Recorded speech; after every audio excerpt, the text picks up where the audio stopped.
Hello students, good day to all. Income tax class में एक बार फिर आप सभी का स्वागत है।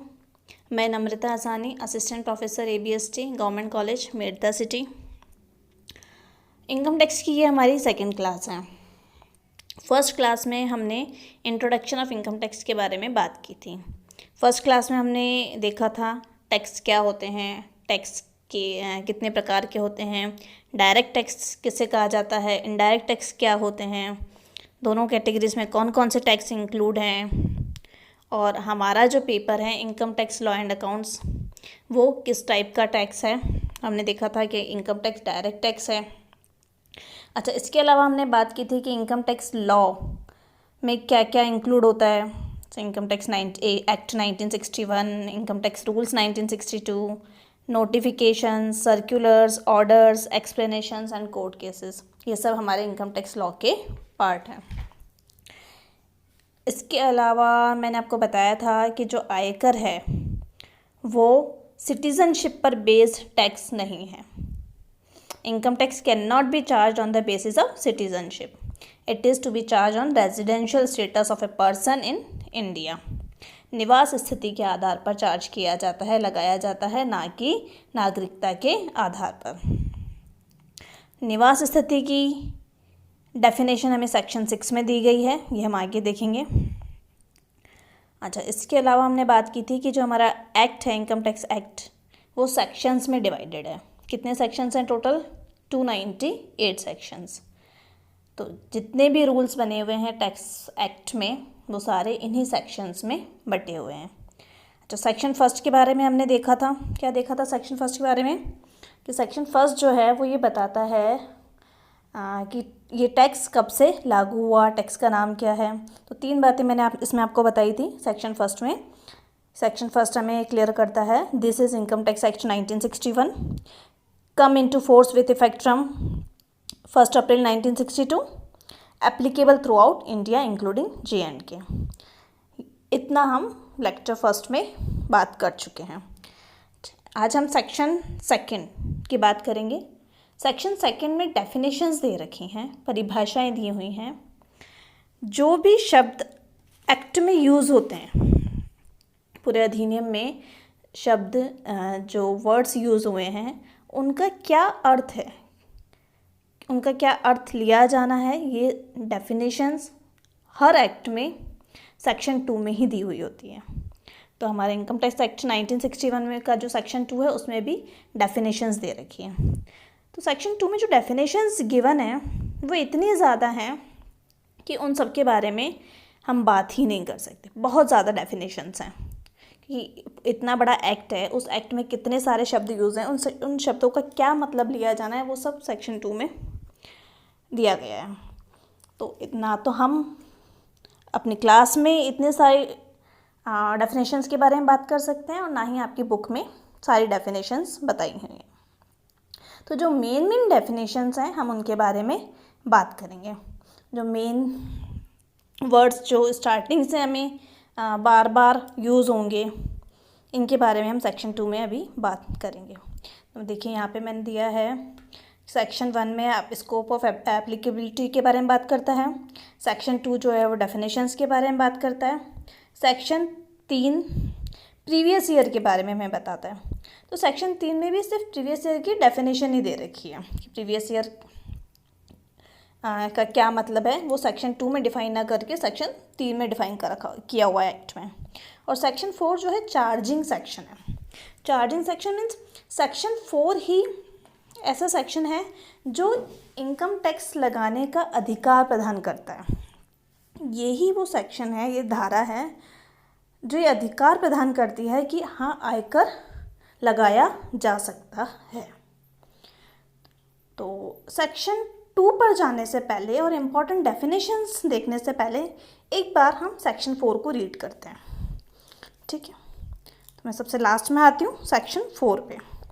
ये देखिए, ये सेक्शन 4 है, charging section of income tax. क्या बताता है charging section of income tax? यही वो धारा है जो आयकर का दायित्व उत्पन्न करती है कि आयकर लगाया जा सकता है। आयकर अधिनियम की धारा 4 कर दायित्व उत्पन्न करती है। इस धारा के प्रमुख प्रावधान निम्न हैं। यह कर यानी आयकर की बात कर रहा है, यह कर प्रत्येक व्यक्ति की कुल आय पर लगाया जाता है। प्रत्येक व्यक्ति की, ठीक है, व्यक्ति की कुल आय पर लगाया जाता है। ओके, लेकिन व्यक्ति का मतलब सिर्फ इंडिविजुअल नहीं है। जनरली हम लोग जनरल लैंग्वेज में जब हम बात करते हैं तो व्यक्ति का मतलब हम किससे लेते हैं? इंडिविजुअल से। आप, मैं, कोई और नेचुरल ह्यूमन बीइंग, उसे हम व्यक्ति कहते हैं।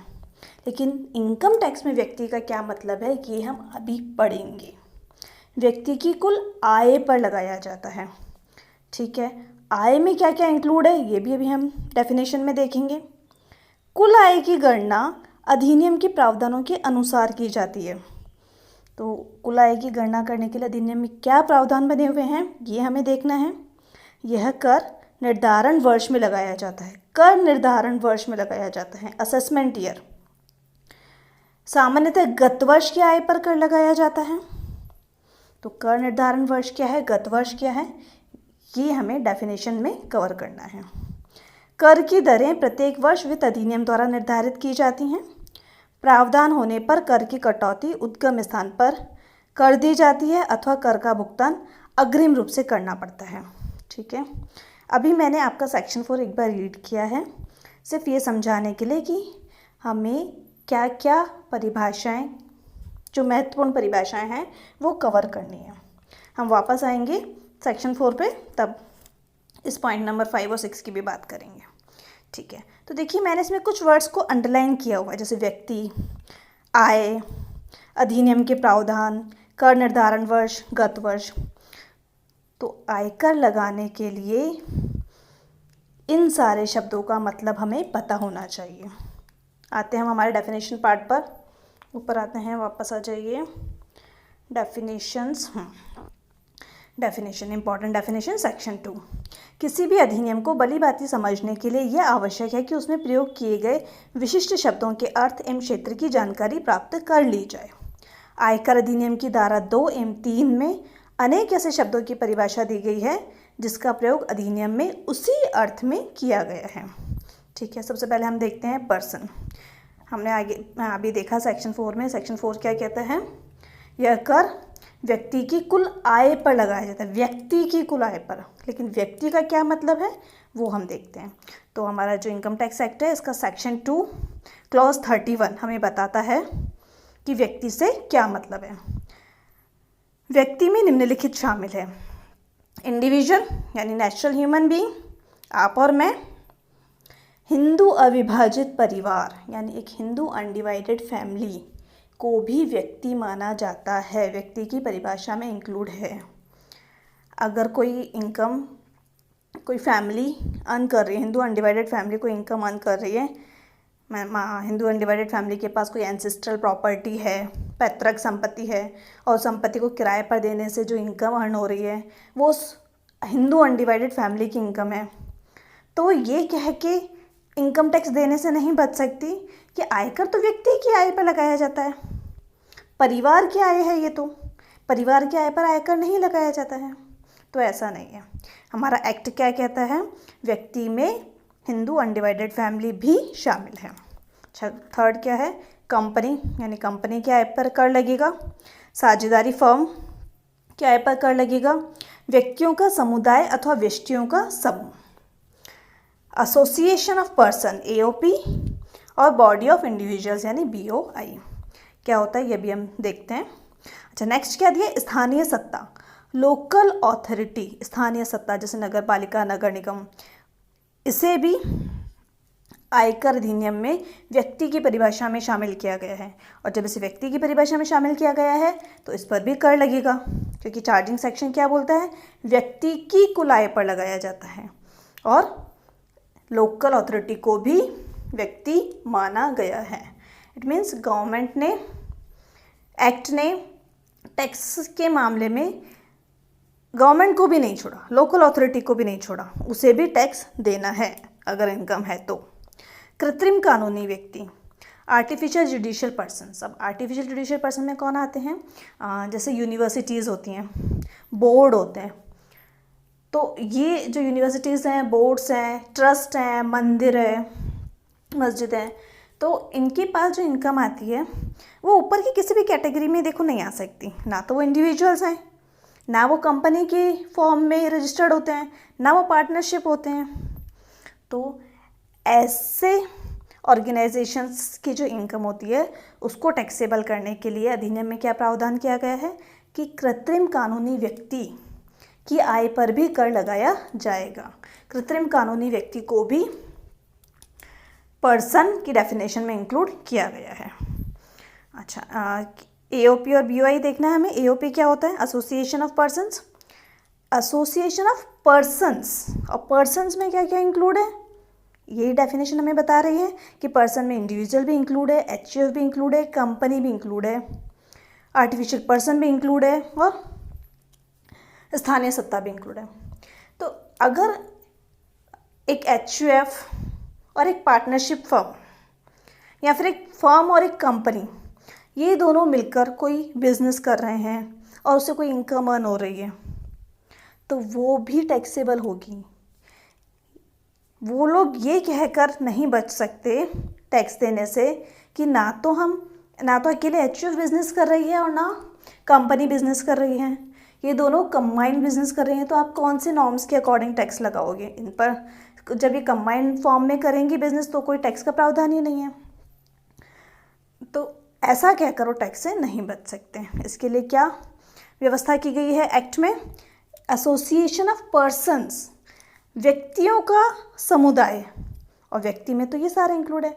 तो अगर कोई व्यक्ति, इस परिभाषा के हिसाब से जो व्यक्ति हैं वो मिलकर भी बिजनेस करते हैं, कोई इनकम अर्न होती है, तो वो एओपी में टैक्सेबल होगी। और बीओआई, बॉडी ऑफ इंडिविजुअल्स, अगर बहुत सारे नेचुरल ह्यूमन बीइंग्स, प्राकृतिक व्यक्ति जैसे राम, मोहन, सीता, श्याम, ऐसे 4-5 इंडिविजुअल्स मिलकर कोई बिजनेस करते हैं, कोई इनकम अर्न करते हैं, तो वो भी ये कहकर टैक्स से नहीं बच सकते कि किसी एक की इनकम नहीं है। तो टैक्स किस पर लगेगा? उन पर बॉडी ऑफ इंडिविजुअल्स के अकॉर्डिंग टैक्स चार्ज किया जाएगा। तो ये क्लियर है कि चार्जिंग सेक्शन ने हमें जो बताया कि अगर व्यक्ति की कुल आय पर लगता है, तो व्यक्ति मीन्स सिर्फ इंडिविजुअल नहीं है, व्यक्ति में 7 कैटेगरीज हैं जो इंक्लूड है। व्यष्टि इंडिविजुअल, हिंदू विभाजित परिवार, कंपनी, साझेदारी फर्म, व्यक्तियों का समुदाय, और बीओआई स्थानीय सत्ता और कृत्रिम कानूनी व्यक्ति। पर्सन्स की डेफिनेशन क्लियर हुई। अब हम सेकंड डेफिनेशन पे आते हैं। आय की परिभाषा। तो देखो, परिभाषा रीड करने से पहले ही मैं आपको बता देती हूँ कि इनकम टैक्स एक्ट में भी इनकम की जो परिभाषा दे रखी है, आय की जो परिभाषा दे रखी है, वो कंप्लीट नहीं है, पूर्ण नहीं है, क्योंकि आय की कोई परिभाषा देना ही अभी तक पॉसिबल नहीं हुआ है। एक्ट भी नहीं बता पाया अभी तक कि आय में एक्चुअली क्या क्या इंक्लूड होना चाहिए। हाँ, फिर भी ऐसी बहुत सारी प्राप्तियाँ, बहुत सारी रिसिप्ट्स बताई गई हैं एक्ट में कि हाँ, इन सबको आय में शामिल किया जा सकता है।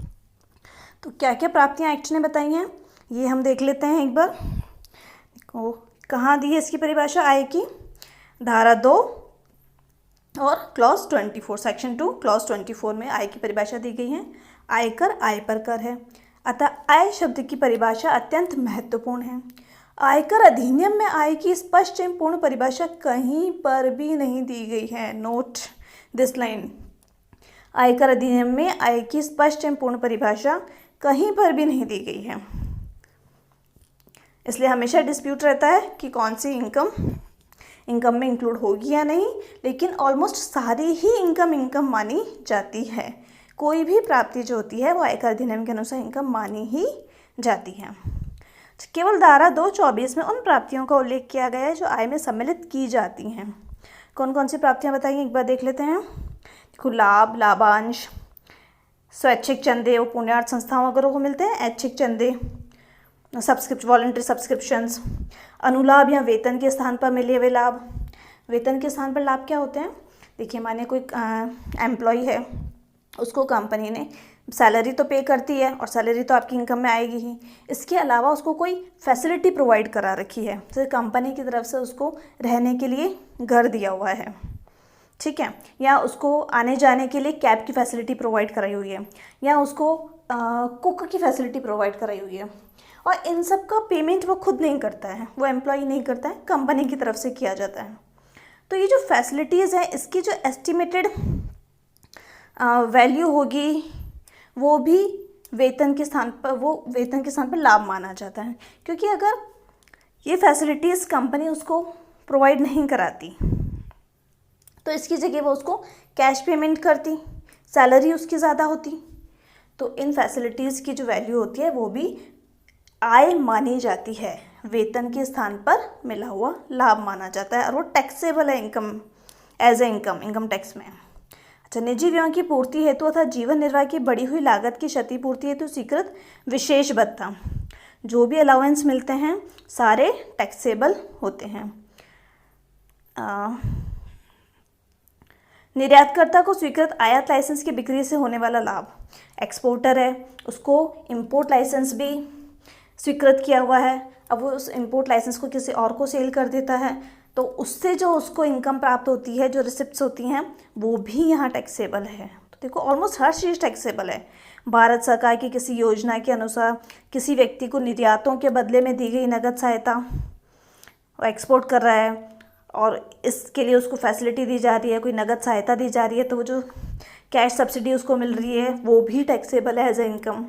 कोई लाभ अथवा अनुलाभ जो किसी व्यापार अथवा पेशे के कारण हुआ हो तो बिजनेस एंड प्रोफेशन से जो इनकम होगी वो तो टैक्सेबल है ही है, वो तो इनकम है ही। किसी फर्म के साझेदार को उस फर्म से ब्याज, वेतन, बोनस, कमीशन, पारिश्रमिक, चाहे उसे किसी भी नाम से पुकारा जाता हो वो सब भी टैक्सेबल है। कैपिटल प्रॉफिट, पूंजी लाभ क्या होते हैं? किसी संपत्ति को बेचने से अगर कोई लाभ हो रहा है, जैसे किसी ने कोई प्लॉट परचेज़ किया था 10 लाख रुपए में, आफ्टर सम टाइम उसने उस प्लॉट को सेल कर दिया 20-25 लाख रुपए में, तो ये जो एक्स्ट्रा अमाउंट उसको मिला ये उसके लिए पूंजी लाभ है। कैपिटल प्रॉफिट है तो कैपिटल प्रॉफिट भी टैक्सेबल है। अच्छा, आगे और क्या क्या दे रखेंगे प्राप्तियां जो टैक्सेबल हैं? बीमा कंपनी अथवा सहकारी समिति द्वारा किए गए बीमा व्यवसाय के लाभ, इंश्योरेंस का बिजनेस है, चाहे वो कोऑपरेटिव सोसाइटी ही क्यों नहीं कर रही है तो भी टैक्सेबल है।